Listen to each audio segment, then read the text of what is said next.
Well, Peyton, 5 for 5. I think I know you've had 5 hits before. I don't know if you were 5 for 5. I have to double check that. But just what I know you're a good hitter. But what were your thoughts on going 5 for 5? Oh yeah, just first off, super proud of our team for being able to come out there last midweek and get that win. But just trying to keep it simple, not trying to do too much, stay in the middle of the field, and I felt like I did a really good job of that today. And that's pretty much all I can ask for. Just trying to make hard contact up the middle, and it's just trying to keep it as simple as possible, not trying to do too much. That's kind of my approach today.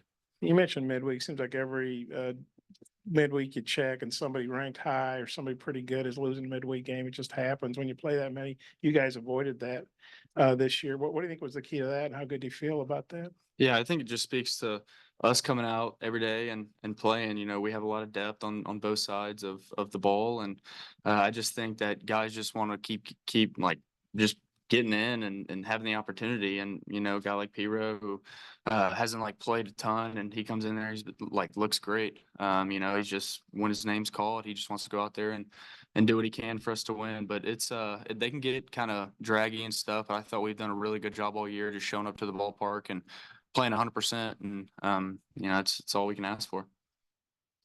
Yeah, I think you threw on Saturday, obviously, in the a little bit shorter rest. Just how did you feel today? What was working for you? Yeah, no, I felt great today going out there. I think that I did a good job in my pre-outing bullpen with Parker. Did a really good job. Us two kind of connecting and figuring out what pitches were working today.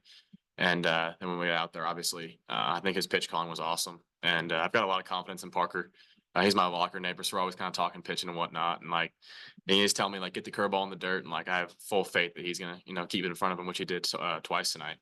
So I think that a lot of it was Parker and the connection we have for sure. Parker, just what did you think of his start today?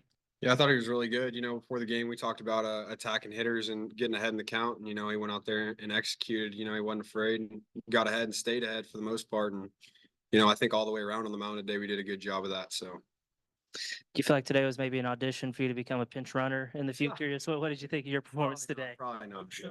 No, it was good. It was good to get a stolen bag under my belt, though, for sure. How did you assess your start today? Yeah, no, I think I did a good job, like Parker said, getting ahead of hitters and staying ahead. Obviously made a few pitches there. I'd like to have back, but I think I did a good job keeping the ball down and on the corners, and just thought I made some good pitches and some good counts. Do you feel ready for Sunday if needed? For sure, if needed. And you had that 6-pitch inning in the top of the fourth. How great was it for that to, like, even though you're probably about to hit your pitch count, but like that kind of just like kind of saved you some pitches there. Yeah, no, those are huge. Obviously, the leadoff gets on with the hit, and then guy smokes a changeup, and off the bat, I didn't think it was staying in the infield. I turned back, and Stovall's getting a glove on it. So that's a good feeling. And then obviously, you're up back in the mound in the windup with 2 outs like that. Just gives you a lot of confidence, kind of that spark to get that third out. Ben, Dave has been up here saying, talking about Parker's catching ability behind the plate. Just, I guess, what makes him specifically unique or special behind the plate? Yeah, I mean, I think, he just knows pitchers really well, and his pitch calling's really good. And he knows, what pitches each day are on and off. And, there's some times where, like, maybe, for example, like in the fall, I love it when he does this. He'll call a full count curveball. And when you kind of shake and tell him, yes, he kind of smacks his glove. And like, you can tell he's a lot of confidence in the pitchers. And that's huge. And I think we connect really well when it comes to pitch calling. And I'm usually kind of pre-gripping a grip in my glove, and he ends up calling it. And I'm like, all right, here we go. So yeah, a lot of it is Parker and the job he does back there. It's huge. Parker, is the game calling skill something you've always had, or is it something that you picked up since you've been here, or something you picked up this year, or just I think it's definitely something that you just continue learning. I'm still learning and getting better at it, but I from a young age, I had a coach, Mark Redmond. He played in the big leagues, pitched in the big leagues for 10 years, and that was kind of the first guy who taught me a lot about how to call a game and how to work with pitchers and stuff. And so, I credit him to a lot of my success back there with pitch calling. But I definitely feel like from being here with Coach Hobbs and DJ and Barr, they've helped me tremendously back there. And connecting with these guys on a day-to-day basis helps too, catching their pins, trying to work my butt off for them any chance I can. So. Parker, you're playing maybe once on a weekend or here and there. but always seem ready and you've had some good offensive games. Well, what's the key to when you're not playing every day to being successful? I think you just have to have a good routine. You know, you have to show up to the park like you're playing every single day. And if you're not, you know, you got to be the best teammate you can be. So for me, it's getting to the yard and just doing my work for that day. And then, you know, if I'm in the lineup, great. If I'm not, I'm there cheering on my guys and seeing what I can do to help them out. So And what was that your first? I should have looked it up, but was that I your think first? here, yeah, I think that's my first home But base did you here. have some at other places? Yeah, Okay, couple. okay. Not many, but a couple. And then for you and Ben, what'd you think about Peyton's 5-for-5 day? What'd you see from him? Just thoughts on that? Unbelievable. You know, Stovall's my roommate on the road, so we get to talk hitting a lot. And, you know, he's a great hitter. And I'd say he's helped me a lot since I've been here too. You know, I think he's gonna play baseball for a long time and watching him go about his day-to-day business is pretty special. So, you know, I'm not surprised by it, to be honest with you. I know you're a pitcher. But Yeah. No, I thought he put some really good swings on the ball and kept up the middle. And obviously 5-for-5 is pretty impressive. But I think Stovall's, you know, a great hitter and has a really good swing, and he works his tail off to have days like this. So I'm just happy for him. You guys are getting ready to go to Kentucky. You're both 16-5, leading each of your divisions. Just what are your thoughts? Maybe just go across the way there. Just what are your thoughts on going there? And you know, I know every series is big, but these are the two division leaders going at it. Yeah, I think just taking it game by game and not making the moment bigger than it is. You know, obviously Kentucky's a really good team. They've played well all year, and you know they're just like pretty much every team in the country. They're probably better at home, and so it's going to be fun, and we're looking forward to it. But you know, kind of like I just said, like don't try to make it bigger than it is. Just take it pitch by pitch, and I think we've done a good job of that this year, and hopefully we can continue to do that.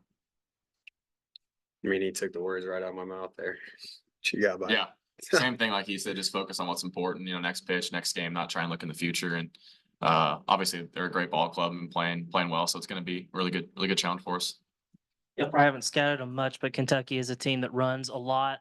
Curious Parker and then Ben also just what when you're facing a team that runs a lot, just what are the keys as from a catcher's perspective and then also a pitcher's perspective?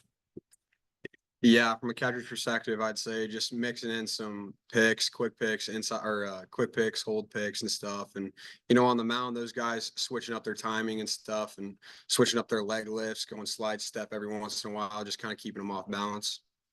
Yeah, like Parker said, obviously knowing who the runners are when they come to the plate, you know, they can always bunt. You know, that risk is there. And then, like you said, you know, vary your timing, vary your looks, vary your, you know, leg lift, you know, deliver, you know, try not, you know, make the same type of delivery home every once in a while, switch it up and just make it harder for them to get a good jump. Peyton, they have a turf field. I'm just curious, how different is that from what you're used to, you know, with dirt and everything? Yeah, I mean it's gonna be a little different, but I think like our indoor facility that helps a lot, being able to practice in there as much as we have.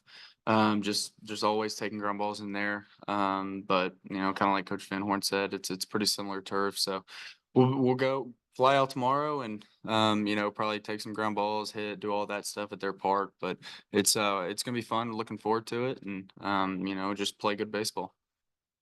When you're 4-for-4, do you go up there thinking, man, I really want to get another hit, go 5-for-5, or kind of what's the thought process? I think it just goes back to like kind of what I said earlier with like not trying to do too much, like just staying with my approach and just staying in the middle of the park. That's kind of like been like a big focus for me. You know, try to do too much, start pulling off the ball. You're a little late on pitches you should be hitting, just stuff like that. So just taking like a nice swing and just trying to stay to the middle. But I mean, that definitely happens. It can, but you know, kind of going up there that fifth at bat, just trying to stay in the middle of the park. And you know, if I would have lined out, I would have been perfectly okay with it, just because I know that my approach was right, and it's you know all you can do. But the fact was a line drive hit. When you run down the first, going, oh, that's pretty nice 5-for-5. Or kind of what's your thoughts? Yeah. It was pretty nice. I guess maybe wish kind of a couple might have went to like a little bit more left, right, center, maybe got a couple extra base hits. But other than that, no, I mean, I was I was glad, and I'm just glad we won. You know, that's the biggest thing. So it was nice to be able to have a game like that and also win. You slid that time. What happened on the plus? Yeah. So, that was pretty embarrassing. I got still, it was like a delayed still, and I saw right before I took off, I saw the ball in the dirt and I thought that it bounced away.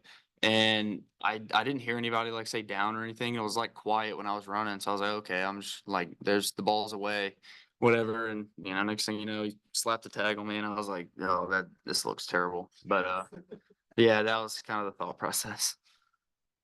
All right, guys, appreciate it. See you next time.